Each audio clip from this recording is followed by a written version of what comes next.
Mak Nur, kowe mbiyen rabi umur piro? Umur 21. 22 tahun. Umur 22 aku rabi.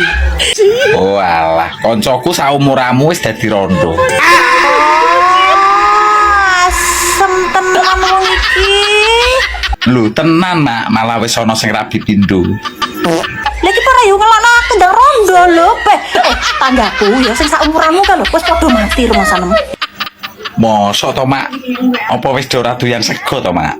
Kae wis ana sing pendak pisan, pendak pindho yo ono. Piye kok gak nyusul lah? Nusul. Ora arti nggone. Tak terno. Hah? Ku karuan olehku nyiar nang masjid lho piye? Ku tak celokno Pak Wo, ya. Tak kokon ndang nyiar nang masjid rumangsaku lho. Ora Mak, aku saya sibuk. Sesuk-sesuk ae. Wong kok malah arep ngelokne aku ndang rondo. Ku iki karepmu piye to? Lah wong jaman saiki kan ngetren to Mak rondo-rondo nom. Ana mati ya bareng kanca-kancamu ngono. Diomongi gaweanku sing akeh, saya sibuk. Tangga ngengkel ae dong ora kowe.